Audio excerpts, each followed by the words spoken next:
Gini nih ngelantur, makanya kalau ngomong, jangan pakai sarang keyboard.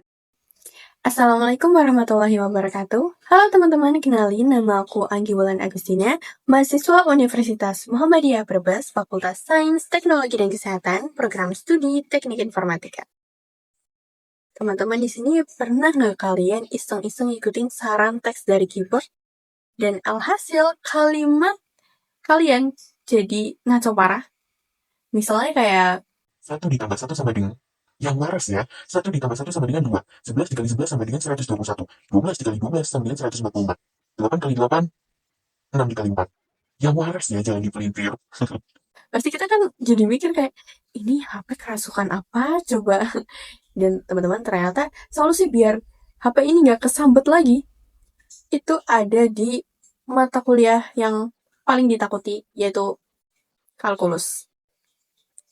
Sebenarnya keyboard kita menggunakan teknologi bernama machine learning. Di dalamnya terdapat jutaan angka yang disebut parameter. Tugas angka-angka ini adalah menghitung peluang kata apa yang paling mungkin muncul setelah kata yang baru saja kita ketik. Jika angka-angka ini sudah tepat, prediksi kata akan akurat.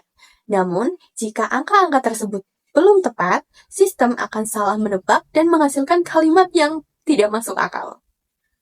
Nah, di teknik informatika, fenomena ngelantur atau nggak nyambung konteks ini disebut sebagai loss atau nilai kesalahan.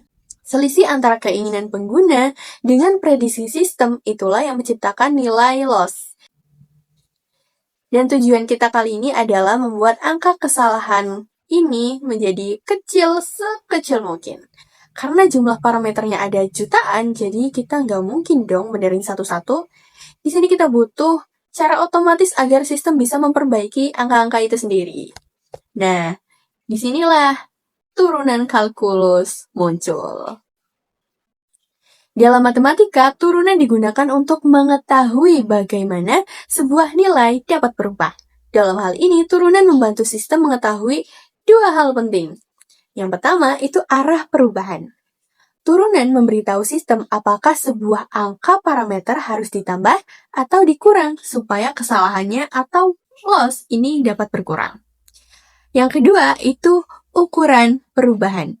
Turunan juga memberitahu seberapa besar perubahan yang harus dilakukan. Jika kesalahannya masih sangat besar, sistem akan mengubah angka parameternya dalam jumlah besar. Jika kesalahannya sudah sedikit, sistem hanya akan mengubahnya sedikit saja. Sistem prediksi teks terdiri dari banyak lapisan pengolahan data.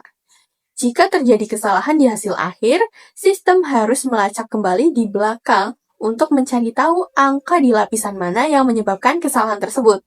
Melalui aturan matematika yang disebut aturan rantai atau chain rule, turunan memungkinkan sistem untuk menghitung kesalahan dari depan ke belakang. Hasilnya, setiap angka di semua lapisan bisa diperbaiki secara bersamaan agar bekerja lebih baik. Proses perbaikan ini dilakukan berulang-ulang melalui metode yang disebut gradient descent. Setiap kali kita mengetik dan mengkoreksi saran yang salah, sistem akan menghitung ulang turunannya, lalu mengubah angka-angka di dalamnya sedikit demi sedikit.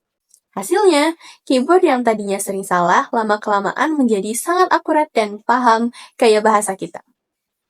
Jadi, kalkulus, khususnya turunan, adalah logika yang memungkinkan teknologi untuk belajar dari kesalahan secara tepat. Tanpa kalkulus, perangkat pintar kita tidak akan pernah bisa menjadi benar-benar pintar. Memahami kalkulus berarti memahami cara kita membangun teknologi masa depan. Saya Anggi Wulan Agustina, terima kasih sudah menyimak teman-teman. Semoga ilmu kali ini bisa bermanfaat bagi kita semua. Mohon maaf juga apabila ada kesalahan kata maupun penjelasan yang dirasa kurang jelas dan kurang tepat. Terima kasih. Wassalamualaikum warahmatullahi wabarakatuh.